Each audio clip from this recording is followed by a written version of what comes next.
और ये मैं छत्तीसगढ़ पवेलियन में ही हूँ। यहाँ पे छत्तीसगढ़ के लोगों के लिए न सिर्फ रुकने की व्यवस्था है, बल्कि यहाँ पे उनके नाश्ते, भोजन और रात के खाने की भी निःशुल्क व्यवस्था है छत्तीसगढ़ के मुख्यमंत्री विष्णुदेव साय की तरफ से। श्रद्धालु को केवल आधार कार्ड दिखाना होगा और ये सुनिश्चित करना होगा कि वो छत्तीसगढ़ से आ रहे हैं, छत्तीसगढ़ के निवासी हैं, और यहाँ उन्हें बेड की सुविधा मिल जाएगी, यानी कि डॉर्मेट्री टाइप का जो होता है, सामूहिक पब्लिक प्लेस में बेड लगाए गए हैं और सुबह चाय, नाश्ता और दोपहर के खाने और रात के खाने के इंतजाम किए गए हैं।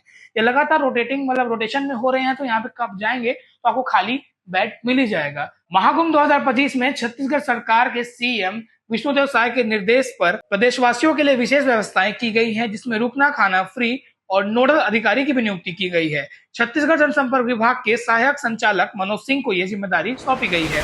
महाकुंभ की यात्रा और छत्तीसगढ़ की छत्र छाया। जी हाँ, आपने सही सुना। अगर आप छत्तीसगढ़ से प्रयागराज महाकुंभ जाने का प्लान कर रहे हैं तो ये वीडियो आपके लिए मस्ट है, क्योंकि छत्तीसगढ़ सरकार ने प्रयागराज में छत्तीसगढ़ वासियों के लिए खास इंतजाम किया है। इंतजाम क्या किया है? वहां पर आपको रुकने और खाने की व्यवस्था निःशुल्क की गई है, वो भी सरकार द्वारा। आपको करना क्या होगा, कैसे सुविधा मिलेगी और प्रयागराज में कहां पर, और प्रयागराज पहुंचने के अभी क्या क्या ऑप्शन आपके पास बचे हैं, ट्रेन हो, फ्लाइट हो, और वहां पर जाके आप क्या करना चाहिए, और अगर आप भटक गए तो कौन से ऐप आपको मदद करेगा, सब आप जानेंगे इस वीडियो में। महाकुंभ 2025 में छत्तीसगढ़ सरकार के सीएम विष्णुदेव साय के निर्देश पर प्रदेशवासियों के लिए विशेष व्यवस्थाएं की गई हैं, जिसमें रुकना खाना फ्री और नोडल अधिकारी की भी नियुक्ति की गई है। छत्तीसगढ़ जनसंपर्क विभाग के सहायक संचालक मनोज सिंह को यह जिम्मेदारी सौंपी गई है। इस बार छत्तीसगढ़ पवेलियन के रूप में प्रदेशवासियों को विशेष सुविधाएं प्रदान की जा रही है, जिससे उनकी यात्रा का अनुभव और भी सहज और आरामदायक बन सकता है। अब सवाल आता है कि महाकुंभ मेला में छत्तीसगढ़ पवेलियन किस जगह पर स्थित है? तो आपको बता दें, Daraganj road, railway station road, पुराना ब्रिज, सेक्टर 6, बघाड़ा थाना और लक्ष्मी द्वार के पास छत्तीसगढ़ पवेलियन बनाया गया है, जहां पर छत्तीसगढ़ के जो बड़े बड़े तीर्थ स्थल है उसकी प्रदर्शनी भी लगाई गई है, और छत्तीसगढ़ की कल्चर, किस प्रकार से गाँव में घर रहते हैं और किस प्रकार से हर चीज होता है, उसको भी झलकाया गया है। साथ ही वहाँ कई फन एक्टिविटी भी है, वहां जाकर जिसका भी रिव्यू आ रहा है, बहुत ही शानदार रिव्यू आ रहा है। इस वीडियो के आखिर में आप ये भी देखेंगे कि कैसे जब एक माँ 4 दिन तक अपने बेटे से बिछड़ गई थी। कुंभ के मेले में कहा जाता है कि लोग बिछड़ते हैं और बिछड़े भाई मिल भी जाते हैं, तो इसी प्रकार 4 दिन बाद जब उनकी माँ उनको मिलती है, वो भी छत्तीसगढ़ सरकार के बनाए गए छत्तीसगढ़ पवेलियन में पदस्थ अधिकारियों की मदद से, तो रोते हुए बेटा जो है छत्तीसगढ़ सरकार और सीएम को धन्यवाद भी करता है। अब आगे खबर पर लौटते हैं। ये पवेलियन प्रयागराज रेलवे स्टेशन के नजदीक स्थित है, जिससे यहाँ आने जाने में कोई दिक्कत नहीं होगी। इसके पास ही गंगा घाट भी है, जहाँ श्रद्धालु पवित्र स्नान कर महाकुंभ यात्रा को सफल बना सकते हैं। इस पवेलियन में छत्तीसगढ़ के श्रद्धालुओं के लिए मुफ्त रहने और खाने की व्यवस्था की गई। जैसे हमने आपको खबर के शुरू में बताया, श्रद्धालु को केवल आधार कार्ड दिखाना होगा और ये सुनिश्चित करना होगा कि वो छत्तीसगढ़ से आ रहे हैं, छत्तीसगढ़ के निवासी हैं, और यहाँ उन्हें बेड की सुविधा मिल जाएगी, यानी कि डॉर्मेट्री टाइप का जो होता है, सामूहिक पब्लिक प्लेस में बेड लगाए गए हैं, और सुबह चाय, नाश्ता और दोपहर के खाने और रात के खाने के इंतजाम किए गए हैं। ये लगातार रोटेशन में हो रहे हैं, तो यहाँ पे कब जाएंगे तो आपको खाली बेड मिल ही जाएगा। अब बात करते हैं कि महाकुंभ को लेकर विशेष ट्रेनें जो हैं छत्तीसगढ़ से, दुर्ग से कहां से चल रही है। तो प्रयागराज महाकुंभ के लिए छत्तीसगढ़ के श्रद्धालुओं के लिए कटनी दुर्ग स्पेशल ट्रेन सेवा की शुरुआत की गई है, जिसका ट्रेन संख्या है 08761/08762 और उसी तरीके से 08793 और 08794।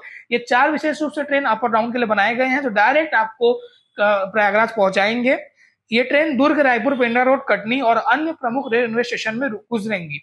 इन ट्रेनों में 4 सामान्य कोच, 14 स्लीपर, एक एसी 3 टायर, एक एसी 2 टायर और 2 एसएलआर कोच की सुविधा उपलब्ध होगी। अब बात की जाए विमान यात्रा की, तो रायपुर और बिलासपुर दोनों जगह से आप फ्लाइट ले सकते हैं। रायपुर से प्रयागराज के लिए फ्लाइट टिकट की कीमतों में वृद्धि देखी गई है। यहाँ पहले के टिकट लगभग 5,000 रुपए में जो मिल जाते थे, वो बढ़कर 15-20 हजार रुपए भी फ्लक्चुएट कर रहे हैं, क्योंकि हाई डिमांड है, ज्यादा लोग ट्रेवल कर रहे हैं। इसी तरह से बिलासपुर से जो फ्लाइट की टिकट बढ़कर 12,000 रुपए तक हो गई है। अब सबसे मुख्य सवाल आता है, छत्तीसगढ़ सरकार द्वारा जो छत्तीसगढ़ पवेलियन बनाया गया है, वहां तक कैसा पहुंचा जाए। तो सबसे पहले आपको Chhattisgarh pavilion Prayag railway station के पास ही दारागंज रोड पर है, जैसे मैंने आपको बताया। ये ठीक बघाड़ा थाना मेला के पास बना है। मेला स्थल के लक्ष्मी द्वार के यहाँ प्रवेश करना है। द्वार के पास ही पार्किंग है। लोग अपनी गाड़ी या ई रिक्शा से लक्ष्मी द्वार तक आ सकते हैं, क्योंकि आप जानते हैं कि वहां पे लिमिटेशन होता है, पुलिस रोक लगा देती है कि आगे गाड़ी नहीं जा सकती, पर यहाँ लक्ष्मी द्वार तक गाड़ियां आ सकती है। प्रयागराज जंक्शन यहाँ से नजदीक रेलवे जंक्शन है। सड़क के रास्ते या फ्लाइट से आने वाले इलाहाबाद यूनिवर्सिटी के रास्ते यहाँ पहुंच सकते हैं। दारागंज होते हुए पुराने लोहे का यमुना ब्रिज क्रॉस कर पवेलियन पहुंचा जा सकता है। हमने अभी आपको ट्रेन और फ्लाइट के बारे में बताया। आप जानते हैं कि किन किन शहरों से डायरेक्ट आपको कनेक्टिविटी मिलेगी प्रयागराज जाने के लिए। रायपुर और बिलासपुर से फ्लाइट की सुविधा है। जैसे हमने आपको बताया, रायपुर से प्रयागराज के लिए रोजाना फ्लाइट के लिए टिकट बुक हो रहे हैं। बिलासपुर से फ्लाइट मंगलवार और गुरुवार को है। बिलासपुर वासियों के लिए खबर काम की है कि बिलासपुर से प्रयागराज के लिए जो फ्लाइट है वो मंगलवार और गुरुवार को नियमित रूप से चल रही है। दुर्ग, राजनांदगांव, रायपुर, बिलासपुर शहरों से 3 ट्रेनें हैं जो स्पेशल ट्रेनों के अलावा जिसका संख्या है 18201 दुर्ग नौतनवा ट्रेन बुधवार और शुक्रवार को जाती है। वहीं 15232 गोंदिया बरौनी, 15160 सारनाथ एक्सप्रेस, ये ट्रेनें हर रोज प्रयागराज से सफर करती है, जिसमें अधिक भीड़ भी देखा जा रहा है। प्रदेश के इन्हीं शहरों से बस की सुविधा भी उपलब्ध है, क्योंकि आप जानते हैं कि आजकल लोग बस से भी जाना पसंद करते हैं और बहुत सारे ग्रुप एक बस बुक करके सामूहिक तौर पे भी जा रही है। बस का रूट नागपुर होते हुए और बिलासपुर होते हुए प्रयागराज पहुंचेगी। छत्तीसगढ़ पवेलियन में पहुंचने के बाद आपको आधार कार्ड दिखाना होगा। आपको कैसे क्या बेड मिल सकते हैं, कितने बेड अवेलेबल है, वो भी आपको बताते हैं। रहने के लिए आधार कार्ड दिखाना होगा। पवेलियन के अंदर 500 बेड लगाए गए हैं, जो कि एक अधिक संख्या है। यहाँ आने वाले स्टेशन में रोज आते जाते रहते हैं। हर समय कुछ बेड खाली मिल जाएंगे। नोडल अधिकारी मनोज सिंह से आप संपर्क कर सकते हैं, उनकी ड्यूटी लगाई गई है, वो वहां पर सब कार्यभार संभाल रहे हैं। महाकुंभ के 6 प्रमुख स्नान के बारे में बात की जाए तो 13 जनवरी पौष पूर्णिमा, 14 जनवरी मकर संक्रांति की जो स्नान है वो निकल चुकी है। आने वाले 29 जनवरी को मौनी अमावस्या, 3 फरवरी को बसंत पंचमी, 12 फरवरी को माघी पूर्णिमा, 26 फरवरी को महाशिवरात्रि का महास्नान अभी होना बाकी है। प्रयागराज पहुंच के अगर महाकुंभ में आप भटक जाते हैं, आपको मुश्किलों का सामना करना पड़ता है, तो उसके लिए महाकुंभ ऐप 2025 भी बनाया गया है। इसमें बिना इंटरनेट के भी आपको नेविगेशन या जो मुख्य प्रमुख स्थान हैं उनके बारे में पता चल जाएगा।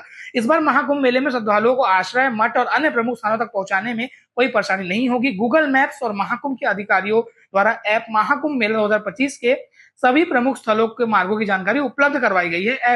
ऐप में मेले के घाटों, मंदिरों और प्रमुख स्थलों की लोकेशन के साथ साथ मार्गदर्शन भी मौजूद है। महाकुंभ 2025 के लिए छत्तीसगढ़ वासियों के लिए विशेष व्यवस्थाएं की गई है। ये सुनिश्चित किया जा रहा है कि वहां पहुंचे तो छत्तीसगढ़ वासियों को कोई वहां पे परेशानी ना हो, रहने खाने की कम से कम परेशानी ना हो, क्योंकि महाकुंभ का स्नान का जो महत्व है आप सब जानते हैं कि 144 साल में ऐसा सहयोग बना है। तो आप जरूर महाकुंभ जाइए और स्नान करिए, और छत्तीसगढ़ सरकार द्वारा छत्तीसगढ़ पवेलियन की जो व्यवस्था की गई है उसका भी आप लाभ उठाएं। और ये वीडियो आपने दोस्तों और परिवार के साथ शेयर करें जो भी महाकुंभ जाने की प्लानिंग कर रहे हैं। मैं लाभेश, धन्यवाद। अगर आप प्रयागराज आए हैं और प्रयागराज में छत्तीसगढ़ का अपना माहौल देखना चाहते हैं, आप चाहते हैं कि आपका खुद का छत्तीसगढ़ प्रयागराज में आपको मिले, तो आप आइए सेक्टर 6 में लक्ष्मी द्वार के पास बघाड़ा थाना, जो कि आप पुराना यमुना ब्रिज क्रॉस करके दारागंज से आ सकते हैं। और ये मैं छत्तीसगढ़ पवेलियन में ही हूँ। यहाँ पे छत्तीसगढ़ के लोगों के लिए न सिर्फ रुकने की व्यवस्था है, बल्कि यहाँ पे उनके नाश्ते, भोजन और रात के खाने की भी निःशुल्क व्यवस्था है छत्तीसगढ़ के मुख्यमंत्री विष्णुदेव साय की तरफ से।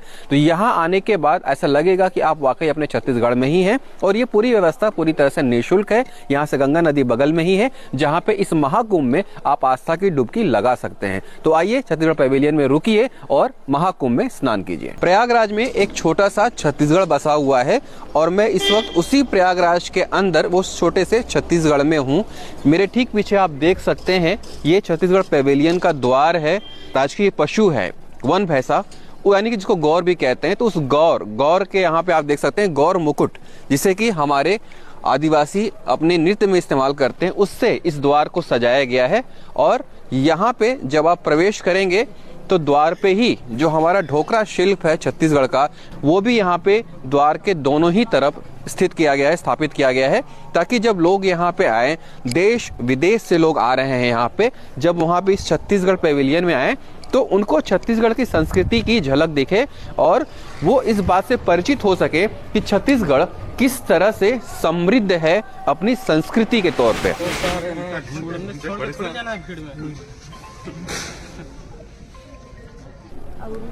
हम लोग तो इतना परेशान थे कि पता नहीं दादी मिलेगी कि नहीं मिलेगी, नहीं पता, एकदम कुछ बोल नहीं पा रहा हूँ मैं उससे आगे। मैं मुख्यमंत्री जी को बहुत बहुत धन्यवाद देना चाहूँगा कि हमारे छत्तीसगढ़ को एक क्या कहेंगे, मेरे दादी को बहुत ऊंचा लेके गए।